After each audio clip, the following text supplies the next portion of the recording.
prof? Somos parceiros aí já há uma longa data também, né? O nosso amigo Sérgio, que sempre está conosco também nos eventos aqui no Unifeb. Muito obrigada por aceitar esse convite, né? Por estar presente aqui também. E a professora Raquel. A professora Raquel, para quem não conhece, é coordenadora do curso de Educação Especial. Hoje, e também minha amiga, né? E também minha amiga, como disse o professor Ricardo, está em todas, né? Porque nós somos bem ativos na Unifeb. Nossa missão hoje, nós temos um debate acadêmico. No nosso terceiro módulo da disciplina de Pensamento Filosófico e Sociológico, nós estudamos um sociólogo contemporâneo, que é o Bauman. Bauman, ele se debruçou a estudar todo o cotidiano das relações humanas. E ele desenvolveu a tal da modernidade líquida. Que da modernidade líquida veio os tempos líquidos, o amor líquido. Ele fala, né, que a nossa sociedade é uma sociedade onde as relações humanas são frágeis, vulneráveis. Ele é um crítico também das redes sociais, que muitas vezes acaba afastando o relacionamento social. Ele fala das relações pseudo-amorosas, né, dentro do amor líquido. Então, para a gente fechar o semestre com chave de ouro, nós preparamos esse debate. É um debate estruturado, é como se fosse uma preparação para o futuro júri simulado dos nossos acadêmicos, que brevemente terão, né? Com vítimas, com réu. Hoje aqui a gente tem argumentos e contra-argumentos, um debate acadêmico realmente. Missão de vocês. O professor Ricardo Hoffman, por toda a formação, vai ficar focado em tudo, mas vai ter a missão de analisar se os nossos acadêmicos estão pontuando juridicamente o caso. Sérgio e professora Raquel representarão a sociedade, principalmente as dores dessas sociedades que estão sendo discutidas aqui. Ao final de cada caso, vocês que eu digo, o nosso público, né, os demais acadêmicos, participarão como um júri. E a professora entregou uma cédula onde vocês irão votar. Aqui a profa pede a tal da imparcialidade. Não é porque somos amigos, não é porque somos inimigos que vamos votar a favor ou contra. Mas sim, né, no poder de argumento, na equipe, né, na dupla, que trouxe toda uma bagagem sociológica, como também jurídica para o nosso caso. A professora especificamente, né, convidou o professor Ricardo, que eu entendo de sociologia, não entendo de lei. Então aqui a gente vai estar analisando tudo e mais um pouco. Os professores também poderão votar, é um voto secreto, só não vai ser secreto para mim porque eu vou estar controlando esse voto, né? Vocês viram que tem um nomezinho de vocês. E a participação de vocês também como jurado também conta pontos, é a frequência de vocês, né, estarem aqui também. Tá? Algo bem importante. Quando a gente votar, a professora vai contabilizar rapidamente quem foi o vencedor. E eu acredito que seria muito interessante alguém da plateia, né? Alguém dos acadêmicos falar o porquê se posicionou dessa forma, porque acredita também que a dupla foi vencedora. E também eu abro daí a palavra para os professores, né? Para argumentar também, tanto a favor quanto contra. O objetivo não é vencer, o objetivo é trazer reflexões, né? Que eu acho que ninguém está competindo, mas sim a gente está fazendo uma troca de experiência e crescendo junto. Os professores querem falar alguma coisa antes do início? Não? Tudo bem? Então, tá. Então, para posicionar, nós vamos seguir a ordem. A profa vai seguir a ordem já estipulada, né, na semana passada. O nosso primeiro caso, que a professora colocou, né, o estudo de caso 01, contrato de trabalho ou relação líquida. Nessa situação, nós temos a Joana, que ela é contratada como freelancer por uma empresa de marketing digital. Ela trabalha 8 horas por dia, recebe ordens diretas de um supervisor e cumpre metas semanais. Após 6 meses, é dispensada sem aviso prévio ou pagamento de verbas rescisórias. As questões que vão nortear esse debate. Há vínculo empregatício? Quais os critérios legais? Como a liquidez das relações de trabalho afeta a proteção jurídica do trabalhador? E o direito do trabalho está preparado para lidar com relações tão flexíveis? E seguindo o nosso roteiro, nós temos 10 minutos para iniciar com a dupla que defende a posição principal. Isso. Posso começar? Bom, inicialmente, boa noite a todos. Eu gostaria de cumprimentar a banca de jurados, excelentíssima senhora Raquel, o senhor Sérgio e o senhor Ricardo Hoffmann. Seguindo, eu gostaria de cumprimentar nossos colegas, o doutor Pedrinho e a doutora Thalita, e também a nossa excelentíssima banca de júri popular, né, todos os nossos colegas. Eu acho importante a gente ressaltar inicialmente o caso. A professora Jo trouxe uma base ali do que foi tratado, mas eu gostaria de falar o que a Joana passou e qual seria o ponto de vista dessa pessoa que trabalhou nessa empresa. A Joana, ela é recém-formada em publicidade e propaganda. E ela estava em busca de um emprego. Afinal de contas, você acabou de sair da faculdade e você precisa de um emprego. Você não tem muito repertório, você não tem um currículo extenso, porque você é nova no campo de trabalho. E ela conheceu essa empresa, e essa empresa com um discurso de que eles são liberais, de que eles são a favor da liberdade de expressão, da liberdade, eles são contra contratos, eles são contra algo que prenda o funcionário. Nenhum contrato foi estabelecido de trabalho. Ela foi contratada como uma mera freelancer. E para ela tudo bem, porque ela não tinha nenhum conhecimento dessa questão de direitos trabalhistas, da CLT, do direito. Ela era uma mera publicitária recém-formada. Com o tempo, ela percebeu que ela fazia o mesmo trabalho que os demais colegas dela, que eram devidamente registrados. Então, ela entrava das 9 às 18, ela tinha metas a cumprir semanalmente, ela tinha subordinação dos chefes dela, e ela pensou que com o tempo, se ela se esforçasse, ela ia conseguir ser registrada nessa empresa. Ela pensou que ia ser algo provisório, que com o tempo ela ia ter o devido reconhecimento.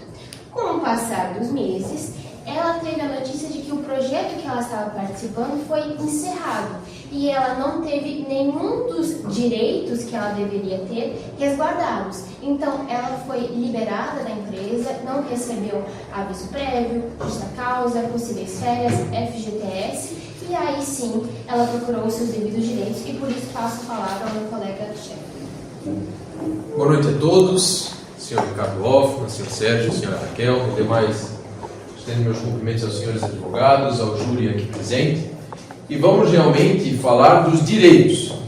Os direitos que a senhora Joana deveria receber, mas foi cerceada por uma empresa que vem argumentando falácias de liberdade de expressão, liberdade de contratação, mas vamos ver realmente do que se trata isso. Vínculo empregatício. Como que ele é configurado? De acordo com o artigo 3º da CLT, são esses 4 pontos cumulados que configuram o vínculo empregatício: onerosidade, não habitualidade, pessoalidade e subordinação. Como minha colega Letícia deixou bem claro, ela cumpria horário, então é bem fácil de a gente verificar a questão da onerosidade primeiramente. As folhas de pagamento dela recebia por esse trabalho que ela efetivamente cumpria. Tinha controle de horas, os cartões ponto dela, tudo registradinho, de janeiro até junho, os 6 meses cumprindo hora, sempre, batendo o cartãozinho, tudo bem certinho. Mas a empresa estava ali dando liberdade para ela. Tinha controle, subordinação. Não estou me sentindo muito bem, posso mandar minha irmã no meu lugar, ela também exerce a mesma função que eu. Não, você quem é nossa funcionária, não ela. Então aqui a gente já vê claramente a questão da pessoalidade. Somente ela poderia exercer a função. Aí lá vem o chefe dela: preciso que me entregue os relatórios hoje. Por que ontem você saiu 15 minutos mais cedo? Você precisa de minha autorização para iniciar esse projeto. Gente, Isso aqui está claro, questão de subordinação. O chefe dela cobrando resultados, cobrando o horário, enfim, acho que fica muito simplificado. E a jurisprudência ela é muito clara em relação a isso. Peguei aqui um julgado do Tribunal Superior do Trabalho, trabalho autônomo, famoso freelancer, vínculo empregatício configurado. Quando? Quando há uma prestação de serviços por pessoa física com pessoalidade, de forma não eventual, com onerosidade e mediante subordinação jurídica, que foram os pontos aqui levantados e comprovados. Eu me atenho somente ao que foi trazido no caso. Realmente essa questão do controle de horário, de ela realmente ter que ir, ela ser subordinada ao patrão dela e também receber por isso. Os direitos dela, ela tem o direito de ter o registro em carteira de trabalho, 13º, férias, FGTS, aviso prévio e a multa de 40%, assim como todo e qualquer trabalhador. Agora, retomo a palavra à excelentíssima colega Letícia para trazer a questão social. Obrigado. Bom, dando continuidade no trabalho do excelentíssimo colega Schaeffer, eu acho importante que, já que trouxemos a ideia do que a Joana sofreu, os ensinamentos jurídicos que estão na lei, né, na CLT, eu acho importante trazer um pensamento de alguém que talvez a gente nunca conseguiria ver dentro do caso, mas que é muito importante. Usando Bauman, na sua obra Modernidade Líquida, ele diz que a sociedade contemporânea tem se tornado cada vez mais efêmera, flexível e descartável. E você me pergunta, Letícia, o que esses pensamentos têm a ver com o caso de Joana? Ela é uma mera trabalhadora? Ela era uma freelancer? O que tem a ver uma sociedade descartável? Descartável porque ela foi tratada como descartável. A empresa, numa fala de que eles eram abertos à liberdade, que eles eram abertos à inclusão, que eles eram flexíveis, colocaram a Joana numa posição em que ela pensou tudo isso era verdade, em que ela realmente ia ter um trabalho flexível para começar a carreira dela. Mas na verdade ela foi posta em parâmetros de metas a cumprir, horários sem poder chegar atrasada, ou colocar outra pessoa no local dela e com uma subordinação extremamente pesada em cima dela. Então, sendo um freelancer, por que aquilo estava acontecendo? Ela não era registrada, isso nunca foi registrado em contrato. Indo para outro ponto, Bauman critica a lógica da descartabilidade. Letícia, novamente, o que isso tem a ver? A senhorita Joana, uma jovem recém-formada que acabou de começar a vida, ela foi tratada como um objeto descartável. Por quê? Porque ela, naquele momento, era muito importante para a equipe. Ela era uma pessoa recém-formada, com habilidades, e ela se achou, ela pensou, nossa, aqui eu posso começar a minha carreira. Só que depois que o projeto acabou, depois que a Joana não era mais útil para aquilo, ela foi mandada embora. E aí eles vão contratar outra pessoa e outra pessoa, outra pessoa. Afinal de contas, a empresa é uma empresa flexível e que abrange todo mundo, né? Enfim, algo muito aberto. Eu gostaria de finalizar também que a CLT, o artigo 3º da CLT, ele não estaria apenas por mera formalidade. Ele não estaria apenas porque é bonito, porque alguém quis criar, porque não tinha nada a ser feito. Aquilo deve ser cumprido. A gente viu que a Joana realmente era uma pessoa que deveria ser encaixada na questão de uma pessoa registrada. Então, por que isso não aconteceu? Por que vocês agem como vocês pegam uma pessoa que tem seus sonhos, que tem uma carreira a seguir e jogam ela fora? E aí, quando não é mais necessário, vocês... Bom, não preciso mais dela, eu contrato outra pessoa que talvez seja mais capaz para aquele local. E eu encerro minha fala aqui. Bom, só para utilizar o restinho do nosso tempo hábil, uma coisa que eu achei bastante interessante que a minha colega Letícia trouxe é essa questão da não formalização do contrato, né? Vocês ouviram muito bem, o contrato não formalizado. Mas, para toda dor, a gente tem a legislação para nos amparar. O artigo 443 da CLT alega o seguinte, que o contrato tácito, ele é válido. Aquele contrato feito entre as partes verbalmente, ele é válido. E aqui ficou muito claro. Teve um acordo verbal entre as partes, ela está cumprindo o horário, ela é subordinada. Aquelas questões todas que eu falei antes. Cumpre o horário, é subordinada, recebe por isso. Então, assim, restou-se comprovado, eu me atenho àquilo que foi apresentado, restou-se comprovado que realmente tem um vínculo empregatício e que as relações líquidas trazidas pela minha colega cada vez mais afoitam o mercado de trabalho e fazem com que a base realmente é quem sou. Obrigado a todos. Encerro minha fala por aqui. Obrigada, Duda. 9 minutinhos. E, então, neste momento, nós vamos ter 10 minutos para a segunda dupla. Então, primeiro, boa noite. Meu nome é Thalita. Eu quero cumprimentar a senhora Raquel, o senhor Sérgio, o senhor Ricardo Hoffman. Também boa noite, meus colegas. E, tendo em vista que os meus colegas falaram que ela era não era bem de freelancer,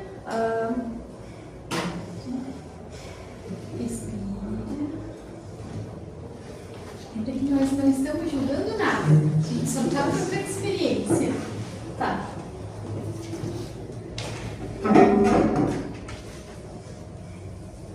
tendo em visto que a empresa conversou com a Joana, contratou ela como freelancer, em um modelo legalmente permitido, previsto no artigo 593 do Código Civil, que dentro do regime de prestação de serviços autônomos.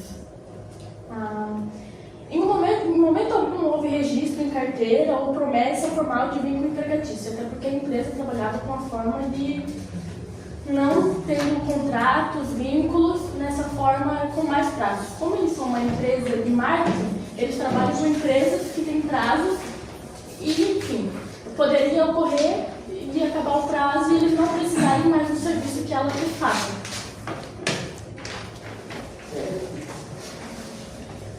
Boa noite a todos.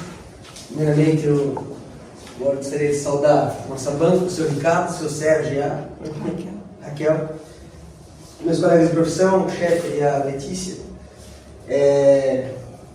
O que a gente viu, né, na fala das pessoas, nossos advogados contra, a favor da Letícia, a gente tem uma certa, recebe um certo sentimento de uma menina ingênua, talvez até tornando o empresário como o grande lobo dessa história.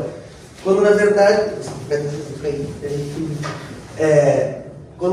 a gente tem apenas alguém que precisava de um emprego e outro que podia fornecer, né? Com base na seguinte história, tem algumas coisas que a gente não viu sentido. Falando do nosso cliente, a gente viu que essas conversas ele não reconhece essa conversa do WhatsApp. Tá? Não sei de onde isso foi tirado. Só levando mais um pouco à tona, e eu acho que a Joana, de inocente, de uma menina que precisava de emprego, desesperada, não tem nada, porque a gente vê essas conversas forjadas, sem perna nem cabeça. Em momento algum, né, a empresa usou de algum desmerecimento ou por assim dizer, forçou ela a fazer alguma coisa. A gente, na verdade, apenas forneceu emprego para alguém que é recente da faculdade, sem experiência nenhuma, está sendo de uma empresa já com uma grande história, com experiência, com clientes, quem sabe futuramente isso agregando em seu currículo e trazendo frutos melhores para ela. Só que eu venho levar uma coisa à tona, a má fé, porque em momento algum ela foi forçada a fazer esse contrato, a fazer esse vínculo com essa empresa que não tem vínculo nenhum. A gente foi uma troca de favores. Ela recebeu sua experiência em bonificação mensal e nós tivemos serviços prestados. Apenas isso, por um período de tempo, nada mais. Então, o que garante que Joana já não entrou desta forma, em momento algum pediu a ser registrada, já pensando em dar por assim dizer, esse golpe pelas costas da empresa. A gente não tem prova nenhuma disso e não tem como dizer que ela não teve essa ideia, porque, como eu já repeti, não vou enfatizar novamente, não teve em momento alguma ameaça ou ninguém forçou ela. E é errado falar como a defesa falou, de que ela veio, que nos encontrou, que foi um encontro. Na verdade, novamente eu friso, ela precisava de um emprego, recém-formado, sem experiência nenhuma, nós demos uma oportunidade a ela, a empresa deu uma oportunidade a ela de crescer nesse ramo, de ter essa oportunidade, né? E nisso, eu cito o artigo 442 do CDC, de 2013, onde, como eles falaram, onde ele aborda o vínculo, aborda o que faz a pessoa ser considerada, ter vínculo, ser empregada naquela empresa. E eles usaram da subordinação, falaram que era subordinada. Mas, como somos uma empresa, a empresa do nosso cliente é uma empresa que tem vários setores, o marketing abrange muitas coisas, abrange desde vídeos até a criação de conteúdo, até um planejamento mensal. Então, esses são vários setores. Setores que não precisam de experiência, como era o caso dela, que era fazer videozinho, fazer fotos. Não é justo ela ser contratada, sendo que ela não participava ativamente do progresso da empresa. Ela apenas fazia serviços de vídeo e foto, como descrito no contrato, e ela mesma aceitou, com toda a intenção de captar experiência, e não como alegaram, de entrar numa empresa e crescer dentro da nossa empresa. Era apenas por experiência, deu uma oportunidade dela. Do vínculo, novamente, estando no 442, no momento algum, como eu já disse, aquelas mensagens não foram reais, ela não era forçar trabalho, não tinha mensagem dele falando que ela não podia sair mais cedo e coisa. Ela tinha o seu horário porque temos metas a cumprir. Com nossos clientes nós temos prazos, com nossos clientes nós temos contratos e prazos a passar.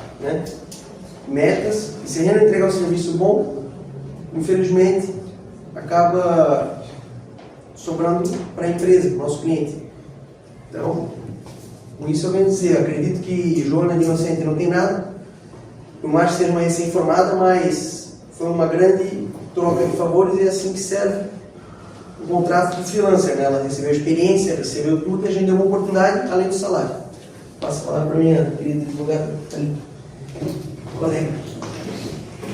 Contra tudo que o meu colega Matheus falou, fica-se impugnado, o cartão ponto, folha de pagamento, as conversas, até porque ali pode ser tudo forjado.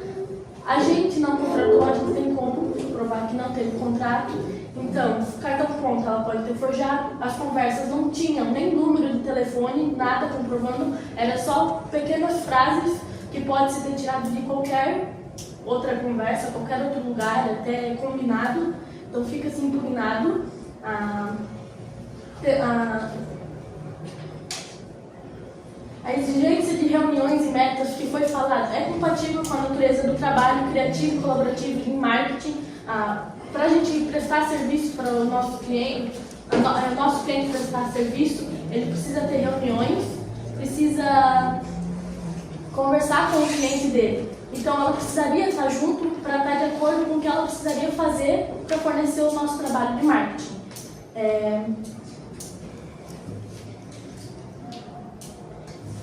A empresa está inserida em um setor extremamente dinâmico, ou seja, teria que ter esses pedidos, são coisas que aparecem hoje algum cliente passou para a empresa que precisa de trabalho, precisa de reuniões urgentes. Então isso não é uma subordinação, é a necessidade que a empresa exige de ter alguém ali ao dispor. E a Joana, novamente falando, ela concordou na hora do combinado, que eles firmaram ali a conversa de que precisariam desse trabalho dela. Então, tudo que foi feito foi combinado, nada além do obrigando a ela a fazer. Tudo ela se dispôs a fazer. Então, a empresa não agiu de má fé, ao contrário, ela ofereceu a oportunidade e a Joana aceitou. E depois que ela viu que não era o que ela queria, ela voltou atrás, querendo dizer que a empresa era errada, sendo que ela aceitou. E em um mundo de ética líquida, é importante reconhecer que tanto a empresa quanto os indivíduos fazem escolhas estratégicas. Naquele momento era estratégico para ela, por conta de ela estar inserida há pouco tempo no mercado de trabalho, ela ter que procurar alguma coisa. Por mais que fosse um contrato pequeno, que ela não sabia se ia durar por muito tempo, ali ela já estava tendo experiência.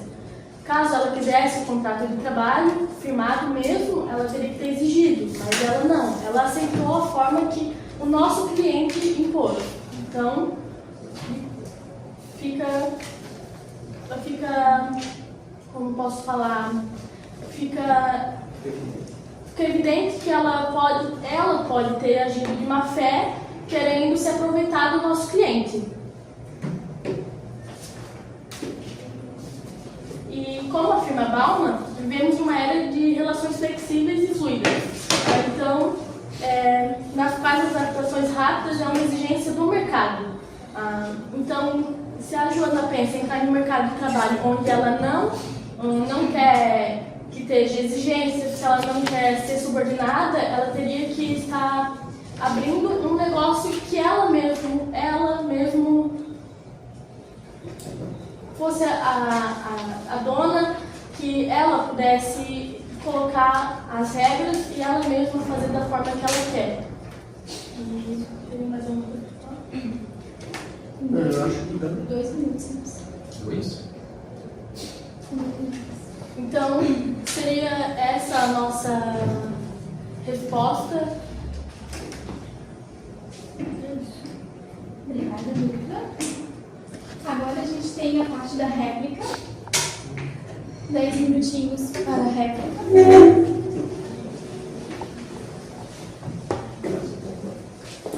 Retomando ao caso, senhoras e senhores, voltamos com a história do lobo em pele de cordeiro.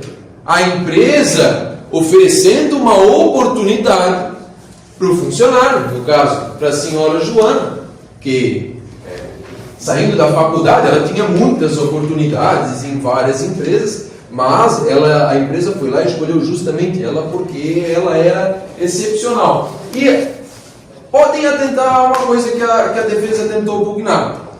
Os registros ali, excelentíssima doutora Letícia, como que ocorreram esses registros? É engraçado que pontuaram que não há nenhuma prova que esses registros são realmente verdadeiros. Eles acusaram ali que a senhorita Joana forjou o ponto, forjou as conversas. Só que se se atentarem ao que está registrado nos autos, ao que foi anexado, tudo foi registrado em ata notarial. Então, podemos ver que as conversas, os pontos, as horas extras, tudo foi comprovado como verídico. Essas conversas realmente aconteceram. E aí fica do questionamento. A empresa não sabe o que os subordinados dela, no caso, a pessoa que estava acima da Joana, que era sua supervisora, está falando para ela? Então, a pessoa que deveria guiá-la, a pessoa que deveria mostrar a questão do trabalho, influenciá-la, estava julgando porque ela gostaria de sair uma vez 15 minutos mais cedo, porque ela, não, na teoria, não deveria cumprir horários, né? Afinal de contas, era uma mera freelancer.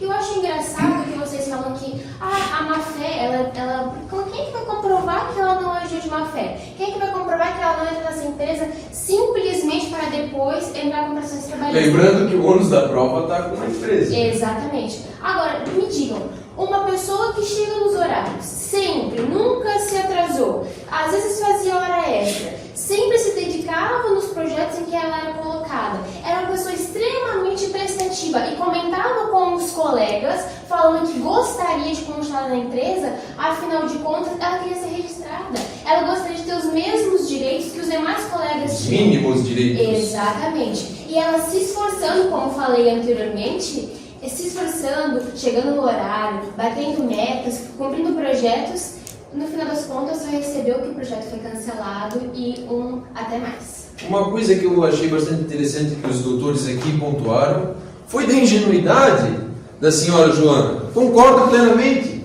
E a empresa, como eu já citei aqui, veio querer dar uma de cordeiro e aproveitou dessa ingenuidade, dessa vulnerabilidade das nossas relações líquidas e, infelizmente, aconteceu o que aconteceu. Então, aqui pugnamos pelos direitos anteriormente citados e uma coisa interessantíssima que foi trazida aqui foi a questão do contrato freelancer. É extremamente correto, é legal, está na legislação, porém, a gente não pode esquecer do que configura o vínculo empregatício. Onerosidade, ou seja, ela recebia, pergunta a defesa, ela recebia pelos serviços que ela prestava? Nossa, você trabalha escravo, né? Exatamente, ela recebia. Ela quem ia na empresa trabalhar? Claro, ela foi contratada. Exatamente. Ela poderia mandar outra pessoa no lugar dela? Não, mas ela tem liberdade de fazer o seu horário. Não tinha liberdade para fazer seus horários. Está nos autos que ela cumpria o horário das 9 às 18. Sim, mas se ela faltasse, se ela não pudesse comparecer, ela tem total direito de fazer esse horário. Mas exatamente. Ela tinha metas a cumprir. Isso está na CLT. Está tudo certinho na CLT. E questão de... Ela tinha metas a cumprir ali dentro na empresa? Como que funcionava isso? Claro, como um contrato. Perfeito. Qualquer coisa, ela tinha um objetivo de contrato. Sem mais perguntas, só gostaria de passar a palavra novamente à minha colega, mas antes disso só pontuar novamente. Ela era subordinada, tinha metas a cumprir, ela cumpria o horário, ela não poderia mandar outra pessoa no lugar dela e ela recebia por isso. Mas é a liberdade da empresa. Eu acho só importante ressaltar que, como o nosso colega falou, que ela não tinha um horário a cumprir, então, como freelancer, ela fazia o seu próprio horário, mas a gente viu ali no início das conversas que, quando ela pediu, ela solicitou, que ela não precisaria nem fazer isso, na questão ali do Sr. Pedrini, quando ela solicitou para ser 15 minutos mais cedo, ela teve um pedido negado. Então, finalizamos a fala por aqui e passamos a palavra a eles. Obrigada. Vai de 10 minutos, contra-argumento. Vamos aparecer.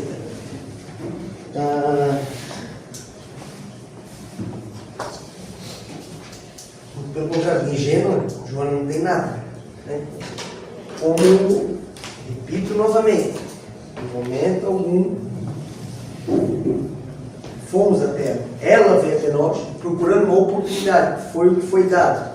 Referente a que citaste, que a defesa citou, é lógico que ela tinha metas e horários a cumprir.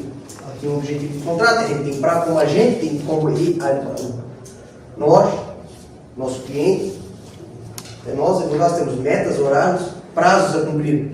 É assim que funciona. Acredito que Joana, nota-se que ela vive um grande devaneio, sonho do momento de verão, porque não há sentido em contratar alguém sendo que ela não vai ter responsabilidade, né? Lógico que é cobrado e que há uma supervisão em cima das metas e do trabalho, para ver se está sendo bem executado, né? Não sobre ela, ninguém ia buscar em casa. E, referente a esse tipo de assédio que foi postado em prints de supervisor, não vejo motivo para a empresa ser responsabilizada por algo que foi por um meio extra empresarial, que não tem nada a ver com a empresa, vai dizer particular, supervisor, né? Sendo que no momento algum isso foi levado para o RH da empresa, Joana levou o RH da empresa, então não vejo como nosso cliente ser responsabilizado por algo que foi um extra empresarial, não tem nada a ver com a empresa, foi supervisor, né? Não vejo como isso recair sobre a gente, sendo que no momento que ela reclamou, foi no RH, ou da mesma forma que ela teve essa liberdade de fazer o contrato, de aceitar esse serviço, ela tem essa liberdade de poder reclamar e dizer que não está contente. Coisa que ela não fez, novamente, no momento nenhum. Então, para mim, e acredito que espero que para a nossa banca, nota-se que há uma má-fé.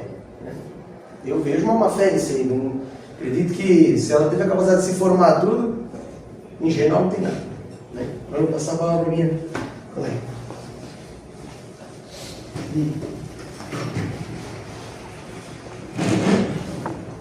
Tendo em vista que no começo foi falado que ela tinha várias opções de emprego e mesmo assim ela aceitou o nosso cliente, trabalhar para o nosso cliente, por que não ela não aceitou outros? Se ali não era o que ela queria, se ali só era, ela não estava gostando, não estava agradável para ela trabalhar naquele ambiente, por que não ela não foi atrás dos outros empregos que ela poderia ter tido, ela poderia ter buscado? Sendo tantas opções assim. Eu venho de um...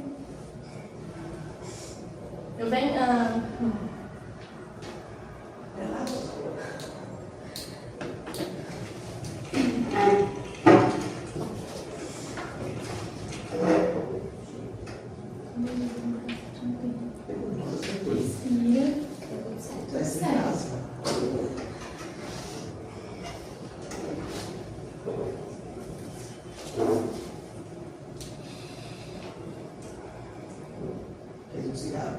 Então, chegando. Tantas outras opções. Por que o nosso cliente? As conversas ali. Se ela era uma freelancer, ela não precisava nem ter perguntado pra gente. Ela teria um contrato de livre arbítrio. Ela poderia chegar a hora que ela quisesse e sair a hora que ela quisesse. Ela quis fazer como uma forma de que fosse um contrato, um contrato de trabalho. Como ela imaginou que talvez poderia ser contratada pelo nosso cliente, ela começou a cumprir, imagino que começou a cumprir como se fosse ser contratada, para que mostrasse trabalho. E no fim, por fim, se o nosso cliente é tão ruim assim para a Joana, por que ela entrou? Ela poderia nem ter entrado e percebe-se que quando ficou ruim para ela simplesmente saiu, a gente despediu, ela não gostou. Quando ficou ruim, quando ela estava ali trabalhando, estava tudo ótimo. E agora que o nosso cliente não precisa mais desse trabalho, por que agora está ruim? Porque a gente não precisa, era um contrato de um prazo pequeno, como foi dito lá no começo. Então, eu vejo uma má fé de que quando a empresa precisava, estava tudo ótimo.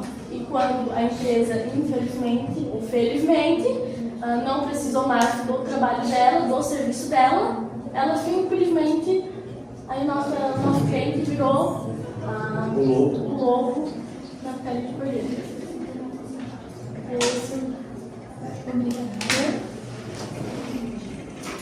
Gente, vamos aplaudir isso tudo?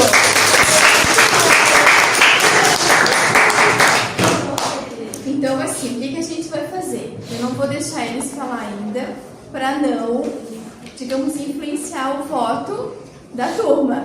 Perfeito? Banca concorda com o profa? Isso? Então, todo mundo votando e a professora vai passar para pegar. No caso julgado, seria, a gente coloca o número primeiro, no caso? Isso. Votação de Pode só Joana, que vocês vão como identificar. Só para a senhora precisar de uma Achei que era só tipo um pouco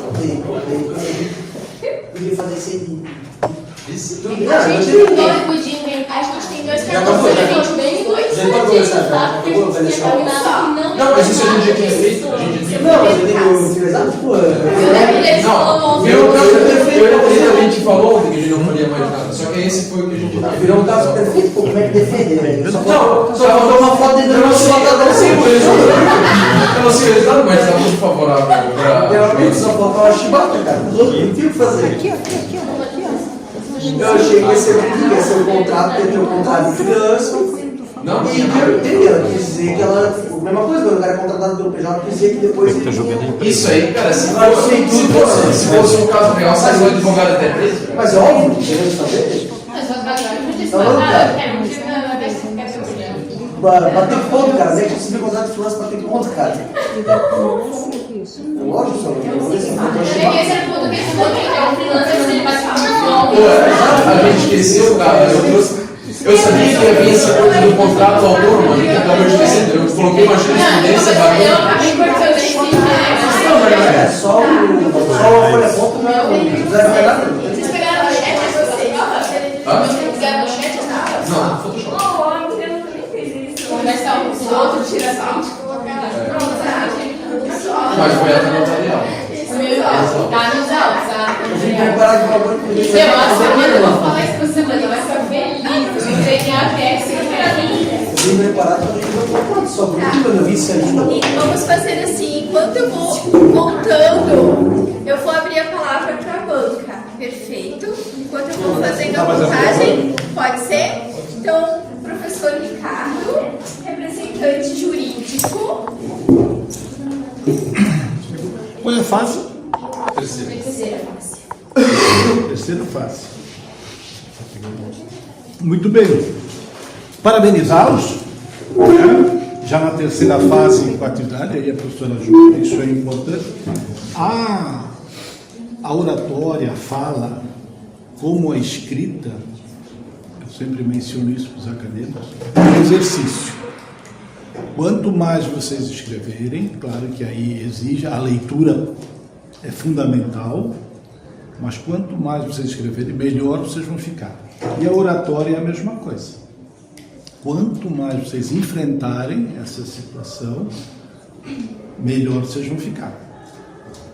Tá? Então é a prática, é a repetição, é a prática, é enfrentar a situação e vir. Né? A questão do nervosismo, né? Como a Thalita falou, deu um branco e tal. Então é aquela ansiedade, é o nervosismo, isso faz parte do processo da oratória e de enfrentar. Né?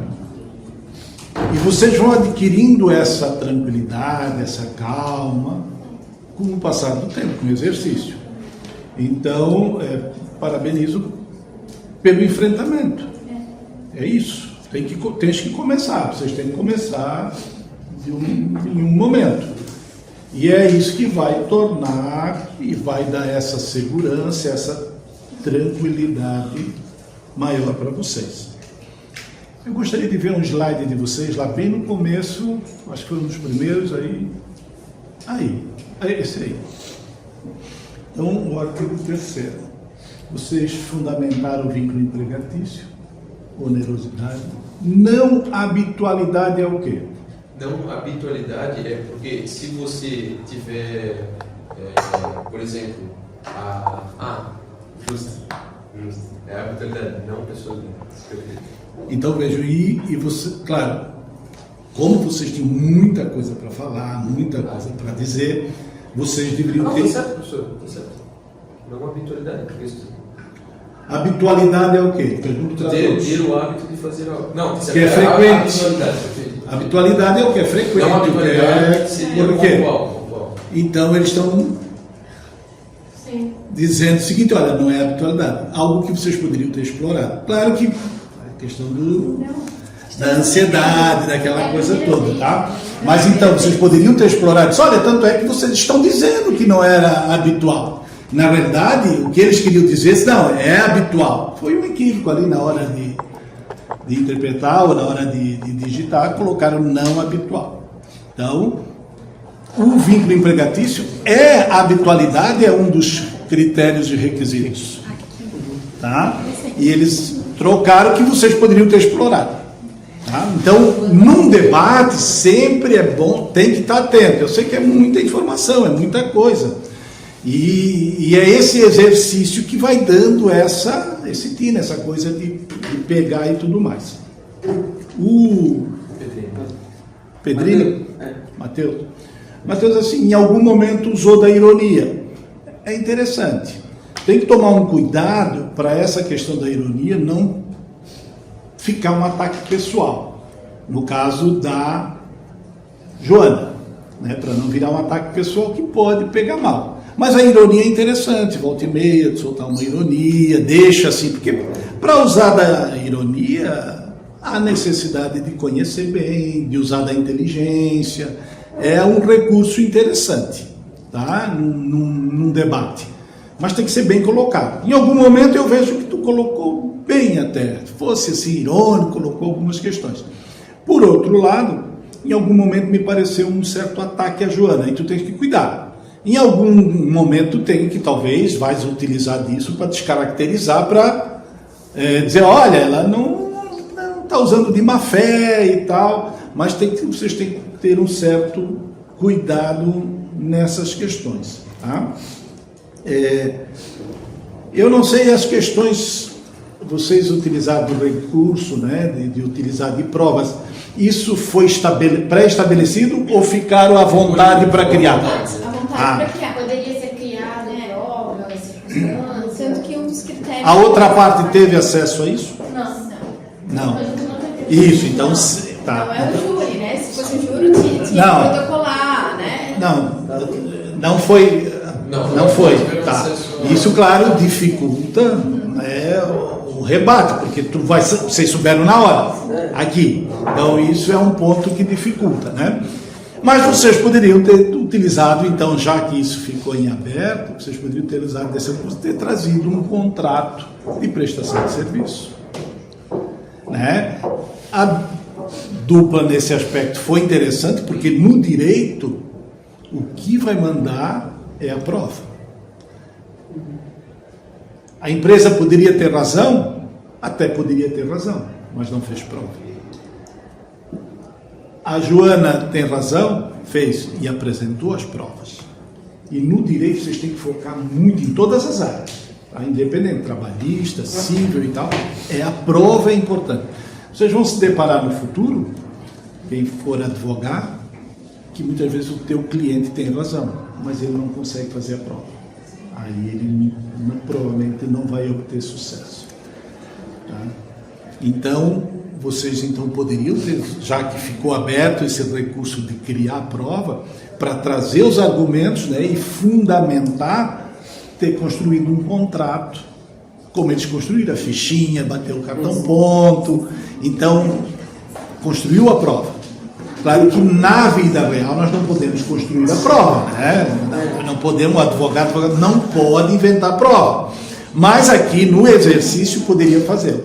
Então eu penso que vocês também poderiam ter feito, então eles souberam explorar bem esse aspecto e trouxeram para vocês, e que aí, como você chegou na hora, é difícil, né? No mundo real, não, o juiz tem que dar acesso à outra parte para que haja um equilíbrio, né? Dá acesso a toda a prova. Não é o caso aqui do exercício, que torna o exercício ainda o desafio maior ainda, que não deixa de ser interessante isso para ver o raciocínio de vocês e a pegada e tudo mais. Em termos do aspecto jurídico, tirando aí a falha do não habitual, né, que o artigo fala, inclusive, que tem que ser habitual, que poderia ter sido explorado, mas ficou bem. Vocês, eu penso que poderiam ter explorado um pouco mais os aspectos legais se trouxessem construído essa prova, tá? Não eventualidade, eu coloquei não radicalidade. Tu trocou, tá? E aí eles poderiam ter explorado, mas passou, em razão eles preocupados nas outras questões que queriam falar, tá? Faltou isso, né? Até vocês apresentarem o slide e acabar se esquecendo de explorar um pouco mais esse aspecto, né?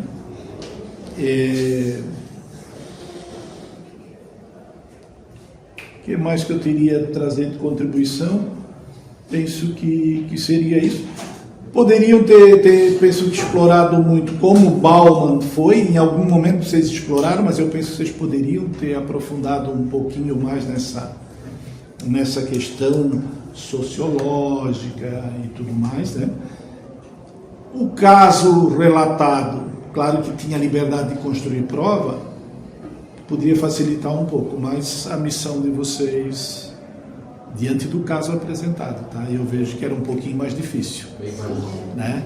Era bem mais difícil, mas como a professora Jo deixou a liberdade de construir prova, vocês poderiam ter trazido um contrato de prestação de serviço, um contrato, né, terceirizado, poderia talvez eles terem mais argumentos para apresentar, talvez essa dificuldade. Pelo caso concreto em si, realmente ficou muito difícil para outra parte, porque se na leitura do caso concreto tinha assim: Joana cumpria horários das 9 às 18, obedecia ordens diretas de seu supervisor, estava bem. Era algo que, mesmo que tu não tenha conhecimento do direito, quando tu lê, fica subentendido que ela estava sofrendo algum tipo de injustiça, assim. Então a parte deles era bem mais complicada que a nossa. Tem algum contrato que tira essa responsabilidade da empresa, se ele tem ponto, tem tudo? Não. Não tem isso? Não Mas tu pode criar, criar, tentar criar um obstáculo, mas no Brasil isso é muito fácil. É que eu acho que de qualquer forma, mesmo com prova ou sem prova, Era mais desafiador, né? Mais desafiador. Mas assim, ressalto diante dessa dificuldade, esse busca de argumentos, de tentar desconstruir. Esse é o papel do advogado e da advogada. O advogado, advogada, ele não é imparcial. Ele é parcial. eles defendendo o interesse da cliente, da Joana, e vocês defendendo o interesse da empresa. É parcial. Por quê? É a balança. Para equilibrar a balança. Olha, aquela parte tem que ter a sua defesa. E a Joana na busca do direito. Quem tem que ser imparcial? O juiz. O juiz. Esse é que vai equilibrar a balança. Ele vai ter as duas razões, né, as duas argumentações, e aí, com base na lei, que é a nossa principal fonte no direito do Brasil, é a lei, então ali com base na lei ele tem que decidir. Tá? Então, esse jus esperneandus, né? Vocês já ouviram essa expressão, o direito de espernear, nesse aspecto eu destacaria que vocês tentaram de todas as formas trazer argumentos para desconstruir o pedido da Joana, que também concorda, muito difícil de, dentro desse caso, ter sucesso juridicamente, né? Mas eu acho que o exercício foi positivo, né? A postura ética também tiveram assim em algum momento do debate e tal. Acho que o Matheus não deveria entrar na conversa do chefe de estar respondendo as perguntas deles. A Thalita ficou bem quietinha. Eu acho que tu não deveria ir na conversa, a não ser que tu fosse assim, ó, rebater de forma bem... Porque ele foi te perguntando e algumas coisas tu fosse confessando. Né? Como dá o vínculo, tem um vínculo, tem não sei, e aí ele foi se achando o cara. Então tu deveria ter usado alguma coisa da ironia e sair das questões dele, tá? Enfim, essas as questões do momento que ele soube usar em determinado momento e tudo mais. É que aí é o momento, é a hora, é o debate, é o insight na hora e tudo mais, né? Isso é imprevisível de cada um. Seriam essas as minhas contribuições, Nossa, tá? Perfeito, prof. Muito obrigada. Vou passar agora para a professora Raquel, que vai ter que sair daqui a pouco. Professora Raquel, como sociedade, as dores da sociedade, o que sentiu? Eu achei que o caso foi bastante difícil para o grupo que defendia a empresa, com certeza. Anotei aqui até o que o professor Ricardo falou, que a questão da ironia precisa tomar cuidado, porque a ironia fica muito próxima do preconceito. E às vezes, tentando ser irônico, a gente acaba ferindo uma outra regra, que seria o preconceito, e que daí acaba complicando, né? E a questão de vocês, eu até comentei com o Sérgio que na sociedade líquida,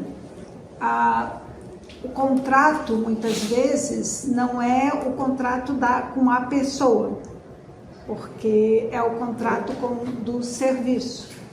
Então, se vocês tivessem focado que a empresa contratou os serviços da Joana e assim que acabou o serviço dela, ela foi...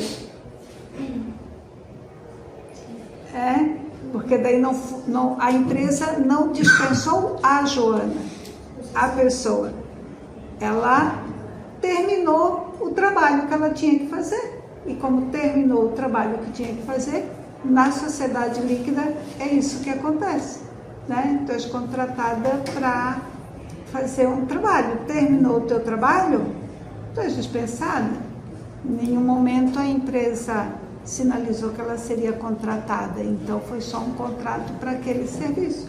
São uma dos meandros que tem na sociedade líquida. Não quer dizer que seja certo, a gente não concorda, mas infelizmente tem essa questão, né? E que daí gera toda a insegurança, porque se tu estás num contrato, foi contratada, fez o serviço por obra, aí tu tens que correr atrás de outra obra para poder fazer o trabalho. É muito mais cansativo, a empresa acaba realmente ganhando mais e a pessoa acaba sendo mais explorada, de certa forma, né? Tem essa relação, né? Mas achei que vocês se saíram muito bem, colocaram bastante os pontos, né? A equipe daqui realmente teve algumas dificuldades por conta dessas questões apontadas pelo professor Ricardo, a questão de não ter a prova, a questão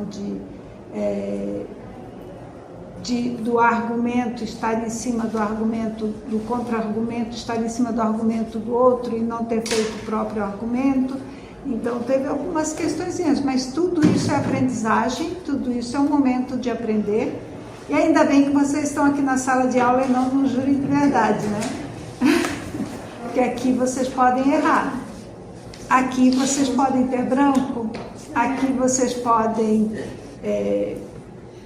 errar o slide. Aqui pode. Lá no júri, não. Acho que foi muito bom, parabéns. Obrigada, professora Raquel.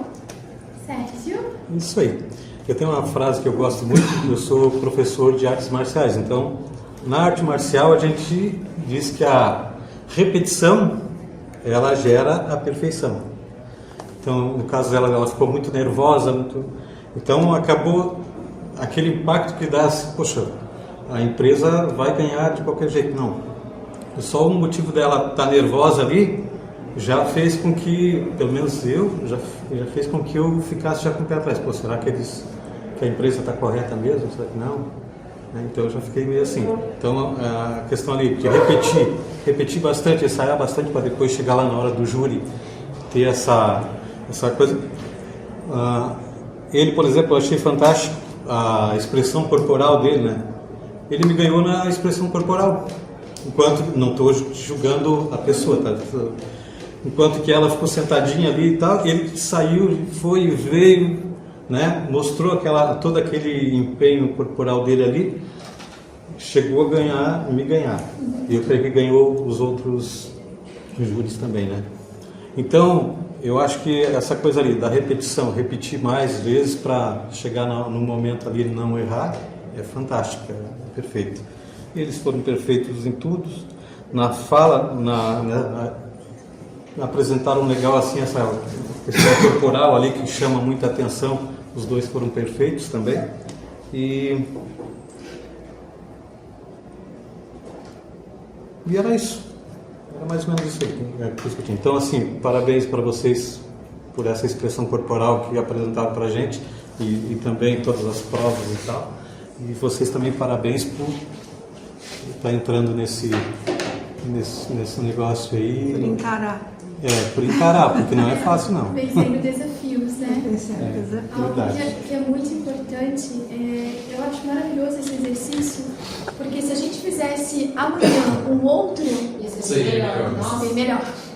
Né? A gente prestaria mais atenção no slide, o nervo, talvez nem o branco ia vir, porque o branco já vem hoje. Né? Então, isso que o Sérgio fala de repetição, e não pensem que nós, quando a gente está dando aula, que está tudo certo, 100% certo. Né? Até para a gente chegar onde a gente está, meu Deus, né? Como diz lá em casa, a gente comeu bastante areia, né? Então, assim, algo que o Sérgio falou que é interessante, de 65% a 80% do nosso poder de influência e convencimento é a postura, é o corpo, né? É essa linguagem corporal. E pensem se a gente estivesse num tribunal de júri, professora Raquel e Sérgio estariam lá no júri, é sociedade. Olha o que ele disse, ele me ganhou assim.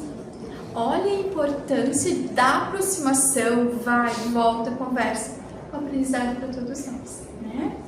E agora eu vou fazer o comunicado. Só mais um detalhe. Não tem problema nenhum também vocês utilizarem de anotações. Principalmente numa audiência, né? Na sala de audiência, numa audiência de instrução e julgamento, em que a inquirida testemunha, e depois nas alegações finais orais, vocês vão fazer alegações finais orais, vocês poderão utilizar de apontamento. E às vezes há necessidade até, porque muitos detalhes tem que anotar. No júri também pode. O ideal é vocês não se conseguirem não precisar consultar as anotações, seria o ideal. Mas, às vezes, são muito detalhes, muitas questões para gravar, e aí sim você pode utilizar, e é interessante, principalmente nas primeiras que vocês vão fazer o dever de casa. Fazer o dever de casa é vocês conhecerem muito bem o processo e fazerem as anotações, ter lá certinho, anotar a jurisprudência que querem citar, então pode também estar levando as anotações, tá? O prof, eu gostaria de contar algo, que eu entendo nervosismo porque acho que todo mundo em algum momento esqueceu a palavra, deu branco no momento, a mão começou a tremer. Eu entendo porque eu tava de boa o dia inteiro. E aí quando eu cheguei aqui eu vi que o negócio ia ser mais sério. Eu falei, nossa, agora eu fiquei nervosa. Aí daquele frio na barriga. Ainda mais porque a gente nunca teve uma troca assim, algo parecido com isso a gente teve na primeira fase. Mas foi algo assim muito mais simples, sem preparação nem nada. Foi algo da hora mesmo. Então a gente se ocupou do grupo. E aí, logo numa dinâmica que a gente nunca tinha feito e algo que tu não espera que o outro vai contrapor, nem nada, é normal a pessoa ficar nervosa, é normal a gente ficar nervosa. Eu acho que de qualquer forma, tanto nós quanto eles apontaram muito bem. E como foi falado anteriormente, a equipe deles era muito mais complicada que a nossa, porque é algo que já é subentendido que eles estão errados e nós estamos certos. Então eu achei interessante o ponto do Pedrinho, o ponto da Marita, porque era eu não estava esperando, então quando eles contraporam, eu falei, nossa, é verdade, tem isso, né? Então eu acho que parabenizar as duas equipes por serem os primeiros e por tentar isso de uma vez. E é isso, passar para a atenção. Só um apontamento rápido e eu acho que o recado que eu vou dar agora, talvez alguns aqui se identifiquem também. Eu, como alguns aqui sabem, principalmente minha excelentíssima, eu gosto muito de estar na universidade, de conversar, de utilizar da oratória e cada vez aprimorar mais isso. E eu acredito que a sala de aula, como a professora Raquel pontuou, é um momento para errar. E eu digo para vocês assim que eu me sinto muito confortável em errar diante dessa turma. Assim. Eu me sinto muito confortável em poder dizer assim, realmente eu errei e eu estou aqui para melhorar como todo mundo também.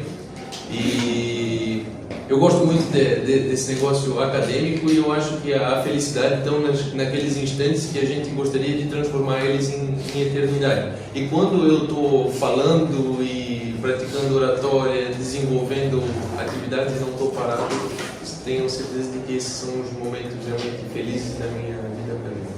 E a questão de ser o primeiro grupo, eu acho que tudo que pontuaram que a gente cometeu de erros que a gente poderia melhorar, as outras equipes vão poder melhorar esse aspecto. Então, quando eles forem fazer, não, a outra equipe fez isso, aí vai fazer diferente. Então, eu acho que é tudo aprendizado. Da próxima, eu espero ser o último grupo, aí eu aprendo com todo mundo. Então, a professora só vai divulgar, né, essa contagem de votos. Ficou 2 votos para a equipe a favor e 8 para a equipe contra, mas todos estão de parabéns. Obrigada, gente. Não é fácil. É fácil. Quem que é o